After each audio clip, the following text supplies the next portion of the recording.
Hi, I'm Ceci. And I'm John. We are neurodivergent creators, and we've been married for 27 years. That means we've had 27 years of helping each other to communicate our needs in a healthy way. How fast do you go from they just ask for a favor to if I say no, I'm a terrible person and they're going to be mad at me? Or how fast do you go from, hey, they just asked me for a favor to, now I have to move to another country? Run away! Run away! Run away! Run away! Run away! Escape! Run away! It's a trap! Escape! If that jump takes like half a second, you're not broken. And you're definitely not a monster. If you're neurodivergent or a lifelong people pleaser, boundaries don't feel neutral. They feel dangerous.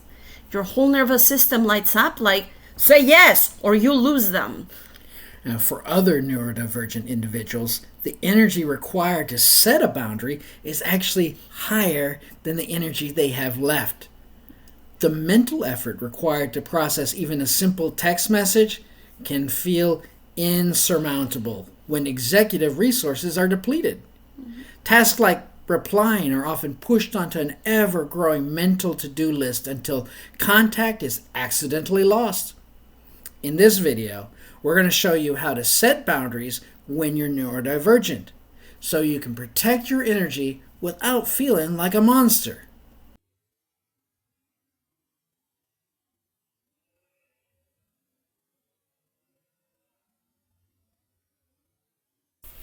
If your heart is racing, just hearing the word boundary, that makes sense. For so many of us who are neurodivergent, people-pleasing wasn't a personality quirk. It was survival. We learned that connection equals compliance. And that being good meant saying yes. That if we set a boundary, we'd be unlovable, punished, ignored, or abandoned. And so we have come to believe that love and acceptance are always conditional, that it is normal to do uncomfortable things when we're in a romantic, familial, or work-based relationship.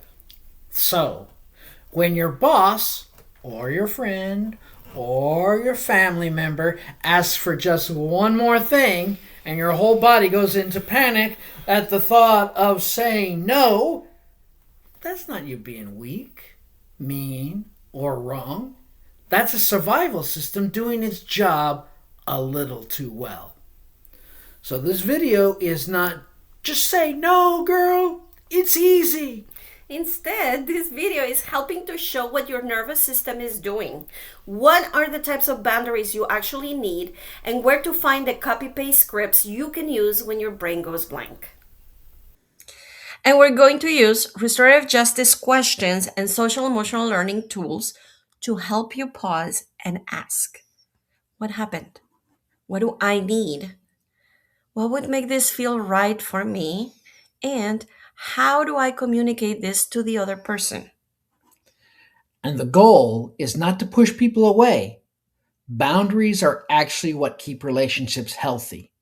If you never set them, you don't avoid conflict. You just delay it. You build resentment until you snap, or ghost, or burn out. So, this is really about preventing burnout and resentment so you can stay connected without losing yourself. So what's actually happening when you try to say no? Yes is easy. Yes is comfortable.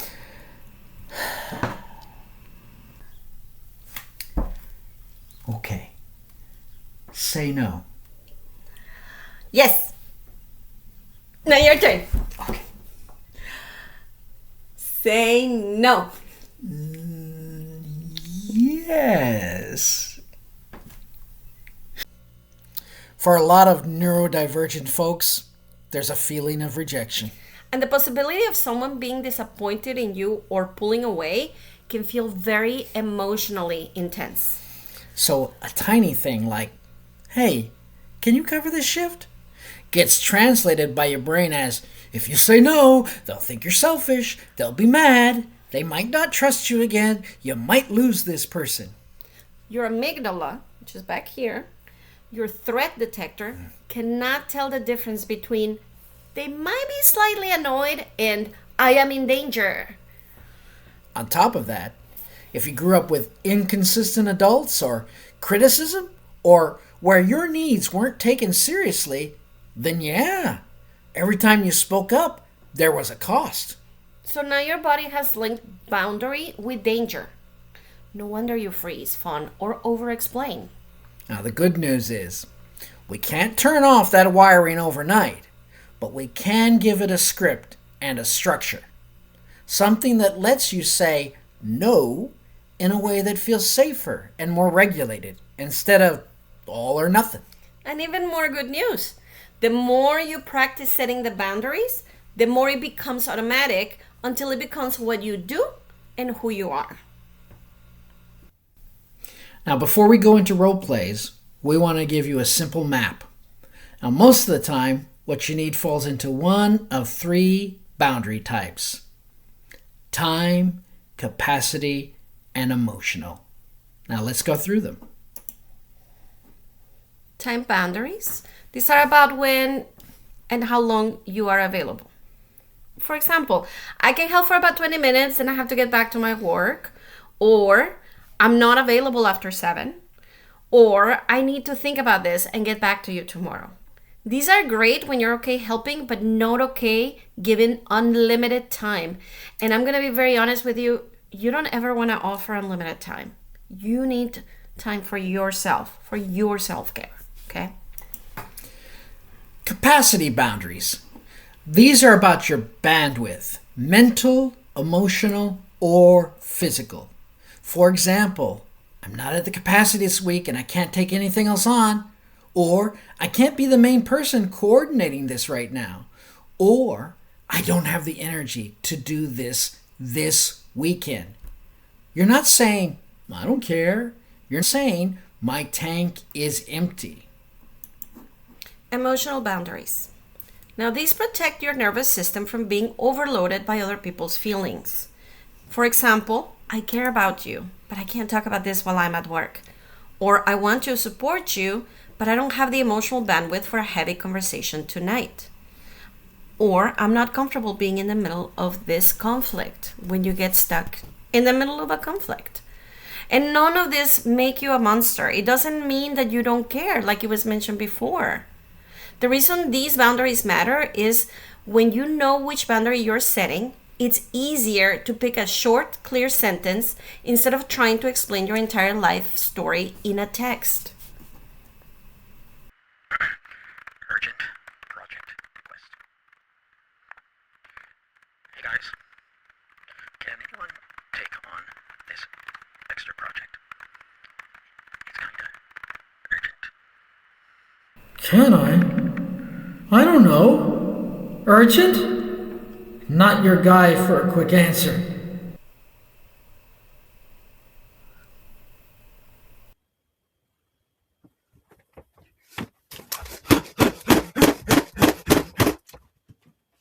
Phone's broken. Sorry. If I say no, they'll think I'm lazy. This might affect my performance review. Just say yes. You can figure it out later. Yeah, no problem. I can totally do it.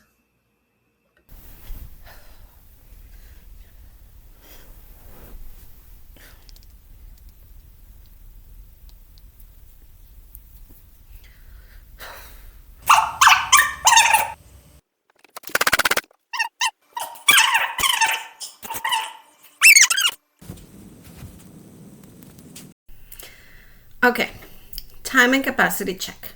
What happened? I'm already slammed. What do I need? I need to not burn out this week. So I'm going to use a capacity boundary with a tiny time option. Hey, I am at capacity right now and can't fully take this on. I can give it 20 focused minutes today to help you get started. But I can't own it end to end. There you go. Great. That actually gives me something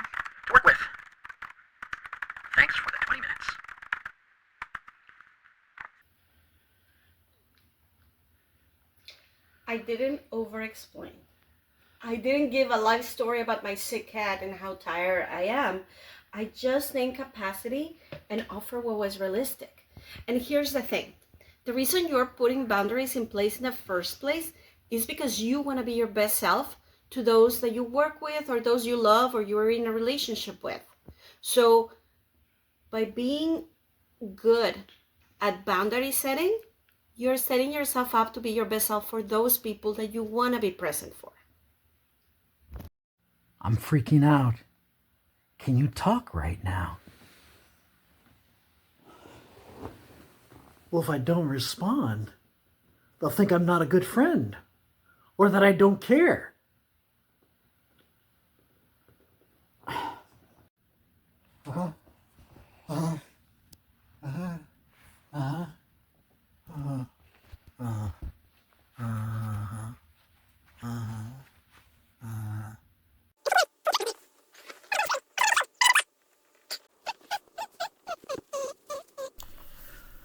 Okay, what happened? I just got home. My battery's at 1%. Who's affected if I push through? Me. And probably them when I'm irritated and checked out. Now, what do I need? I need some time to recharge and still show I care. Hey, I'm so glad you reached out. I'm not in the headspace for a call right now. But I can voice note you in about an hour. Or check in with you tomorrow morning. Which would help more? Thanks for telling me. A check-in tomorrow would be great. I didn't ignore them. I didn't abandon myself. I gave them a clear menu of what is possible. We're doing a big dinner tonight at 7. You can make it, right? If I don't go, they'll say I never show up. I'll be the difficult one again.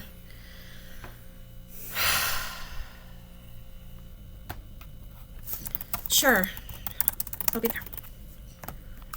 Okay, what's actually happening? This is last minute.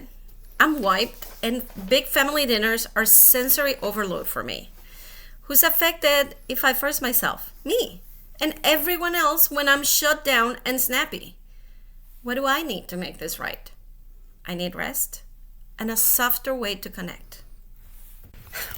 This sounds like a lot of fun, but I don't have the bandwidth for a big dinner tonight. How about a quieter hang soon so we can really catch up? Yes. Got it. Thanks for letting us know.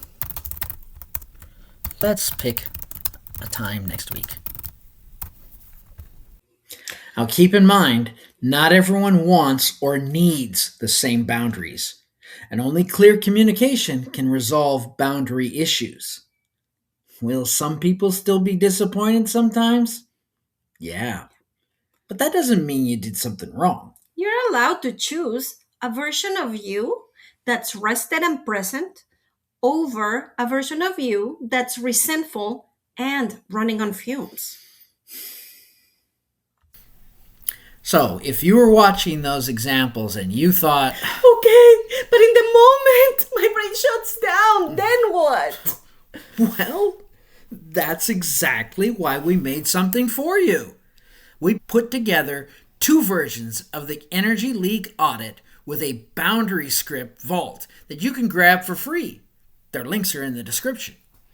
The one-pager is for things that are happening in the moment and you only have a few minutes to regroup and respond. The full one does 2 big things. First, it helps you spot where your yes is secretly draining your battery. Work requests, family chats, group texts, all of it. Using the same reflection questions we used in this video. And second, Once you've circled your biggest leaks, you get short copy-paste scripts for time, capacity, and emotional boundaries. So you're not trying to invent the perfect sentence while you're in panic mode. Here's how to use the one-pager this week. Now remember, this one is for when you're at work or in the moment and you only have a few minutes to get it together, okay? You're panicking. So you're gonna put it on your phone, look at one situation, use one script, that's it. Don't rebuild your whole life in a weekend. Just give your nervous system one experience of, I set a boundary and I survived. So you have your quick how-to. You're gonna notice what happened, pick the boundary type, choose the context, say or send one script. Then you're gonna do your RJ's check. Who is affected by me honoring this? And your social emotional learning check. What am I feeling? What do I need? Okay, this one's really short. You can see it on your phone and it'll get you where you need to go. Okay? Okay, let's say you're ready for a deeper dive to make sure your boundaries remain intact. Moving into the full boundary script vault, you'll see material that should be beginning to feel familiar. Starting with the quick in-the-moment guide, you break down what happened, which boundary was affected, and a quick SEL check-in to verify what you're feeling and what you need to feel better. Then, grab a script and wrap up with a defining the impact through restorative justice about how parties are affected by these choices and how to improve future outcomes.